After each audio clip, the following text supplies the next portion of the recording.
Hello, students.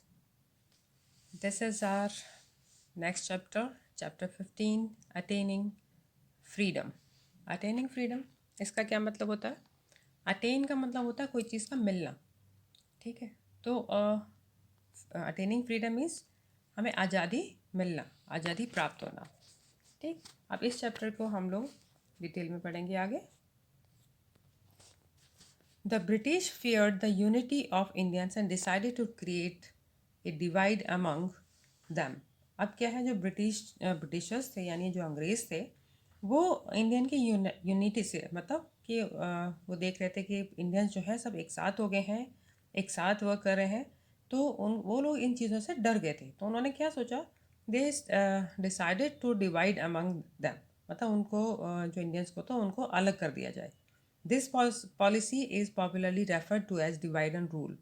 इस policy को जो कहा जाता है उसको हम कहते हैं डिवाइड एंड रूल, यानी डिवाइड कर देना और उसके बाद उस पर रूल करना. The partitions of Bengal was devised by the British to achieve this motive.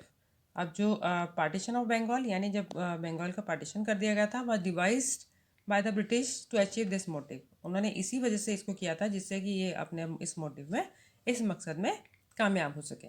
They decided to divide the Bengal province based on religion.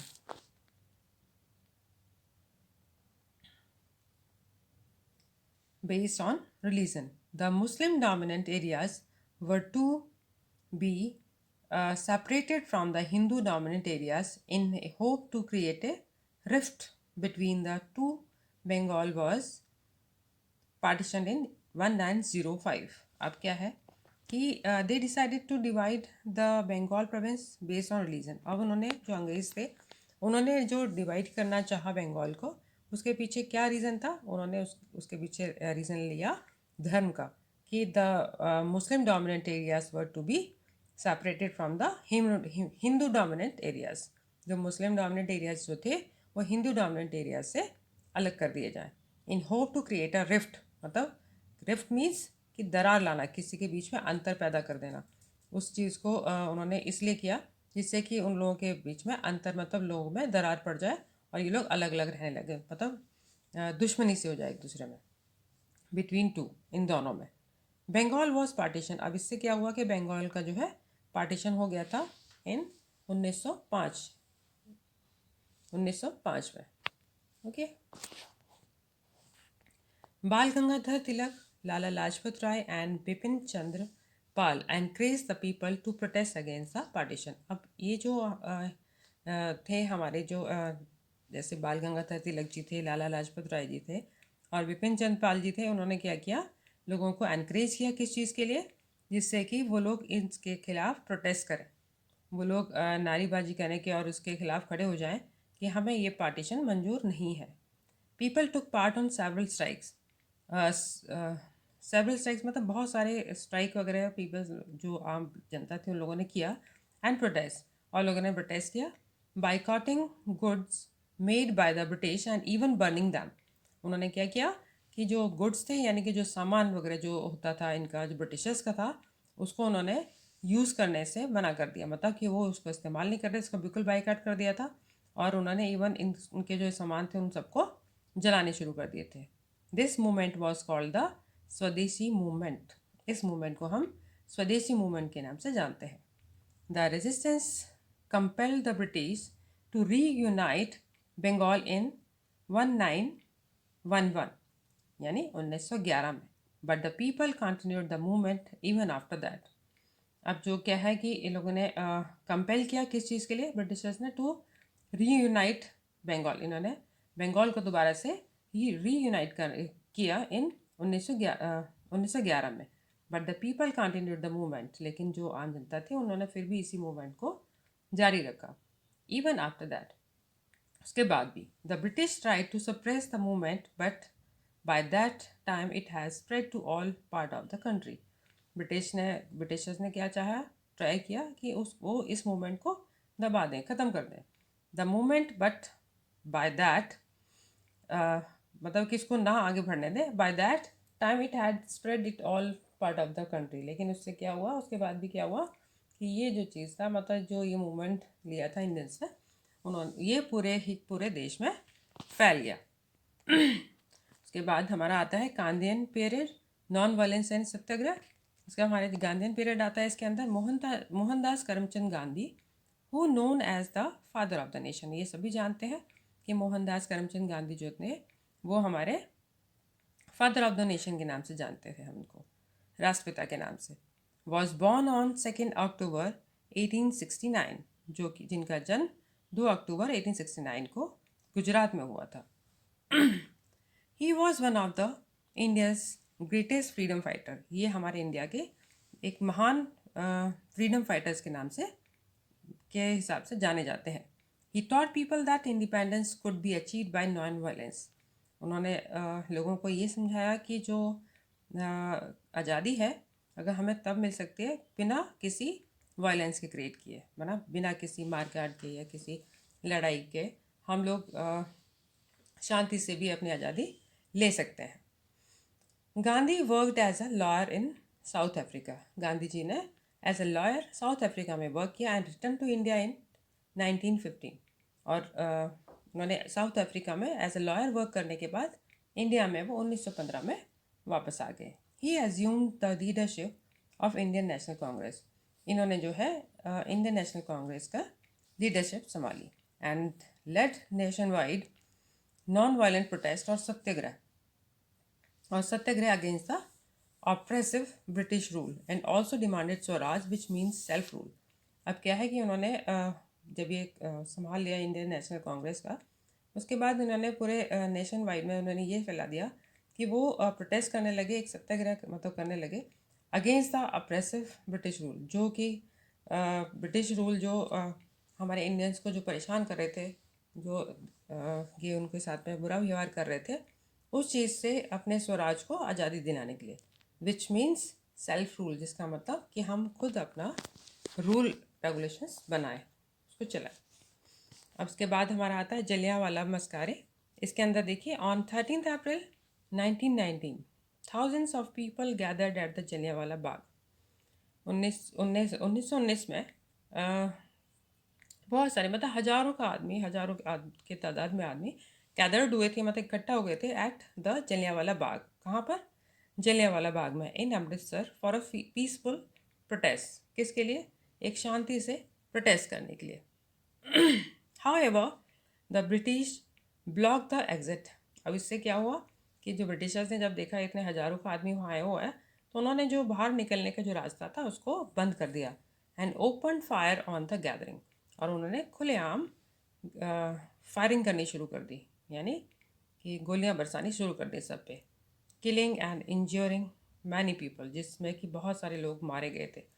This was a turning point, ये एक टर्निंग पॉइंट था, एक मोड़ ऐसा था इन इंडियाज़ फाइट फॉर फ्रीडम, जिसमें कि हमारा जो इंडिया जिसने कि आज़ादी के लिए लड़ी थी।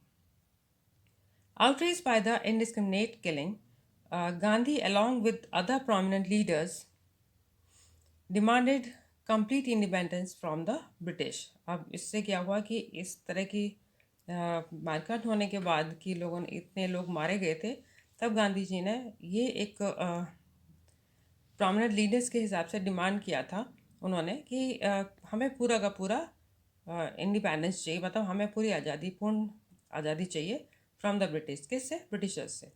Gandhi encourage people to follow complete disobedience and non cooperation with the British. और इसमें क्या है कि गांधी जी ने एनकरेज किया लोगों को, और उन्होंने कहा कि हम कोई उनकी बात नहीं मानेंगे और ना ही कोई कोऑपरेशन देंगे with the Britishers. Famous leader like Sardar Vallabh Bhai Patel, Deshbandhu Chittaranjan Das, Maulana Abdul Kalam Azad, Rajendra Prasad, Motilal Nehru and Jawaharlal Nehru actively participated in the movement. इन सभी ने इस मूवमेंट में एक साथ मिलकर काम किया। उसके बाद हमारा आता है Dandi march. By December 1929 Congress had started demanding purna swaraj. अब 1929 में कांग्रेस ने डिमांड करना शुरू किया कि हमें हमारा पूरा का पूरा स्वराज वापस चाहिए, विच मीन्स टोटल इंडिपेंडेंस, जिसका मतलब होता है पूर्ण आज़ादी। इन 1930 after the British introduced a salt tax on, जब 1930 में जब ब्रिटिशर्स ने ये इंट्रोड्यूस किया क्या, ये जो नमक पर टैक्स लगा दिया था, इस पर the production of salt in order to control salt trade in the country, इससे कि जो भी आप सॉल्ट प्रोड्यूस करते हैं या प्रोडक्शन करते हैं उस पर टैक्स लगाने की वजह से, जिससे कि जो व्यापार है नमक का वो कंट्री के अंदर वो उसको कंट्रोल करने के लिए Gandhi ji urge people to produce salt without paying any tax. Gandhi ji ने जो है लोगों को समझाया कि वो सॉल्ट को प्रोड्यूस करेंगे बट बिना कोई टैक्स दिए। He led a march of hundreds of people from Sabarmati, जिसके लिए कि उन्होंने एक बहुत ही लंबी यात्रा की थी, पैदल यात्रा की थी उन्होंने, जो कहाँ से शुरू होती है, that come start from Sabarmati आश्रम इन अहमदाबाद टू डांडी इन सूरत, जो कि अहमदाबाद से स्टार्ट होती है और सूरत में जाके एंड होती है। सूरत में जो डांडी है एक जगह का नाम है, वहाँ पे जाके ये एंड होती है। वेदा उन्होंने वहाँ से वहाँ तक पैदल मार्च किया था, एक तरह से प्रोटेस्ट किया था। Where he made salt in defence of the British, वहाँ उन्होंने जो है कि सॉल्ट बनाया था, मतलब इतना सारा सॉल्ट बनाया था जिनमें कि उन्होंने बिना कोई टैक्स लगाए, बिना कुछ किए उसको उन्होंने उसको बहुत सारे तादाद में सॉल्ट प्रोड्यूस किया था। This was called the salt satyagraha, जिसको कि सॉल्ट सत्याग्रह के नाम से जाना जाता है। और मोर फेमसली अगर और सुने आप इसके बारे में तो इसको हम डांडी मार्च के नाम से जानते हैं।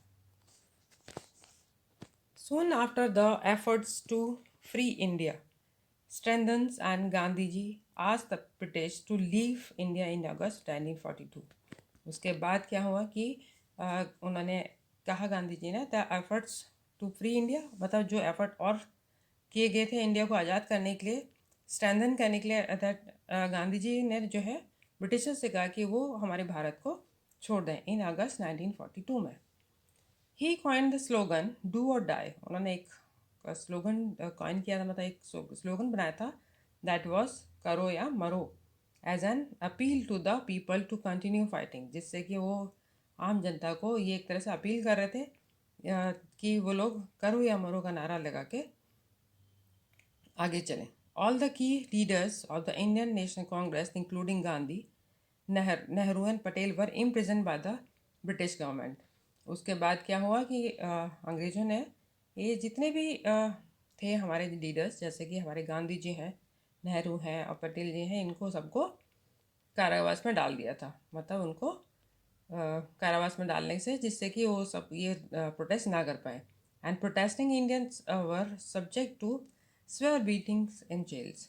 अब उसके बाद जो जो प्रोटेस्ट कर रहे थे उन सबको जेल में डाल के उनके साथ में बहुत ही गलत व्यवहार किया गया, उनको बहुत मारा गया, उनको बहुत ही बुरी तरह से उनके मार रहे थे वो लोग। Subhash Chandra Bose form the Indian National Congress, Indian National Army. Subhash Chandra Bose ने एक इंडियन नेशनल आर्मी बनाई उस दौरान in 1941। The army saw people from different religions coming together to fight the British. तो आर्मी के अंदर जो है लोग अलग अलग धर्मों से आकर उस आर्मी में को ज्वाइन कर रहे थे, और जिससे कि वो ब्रिटिशर्स से लड़ सकें।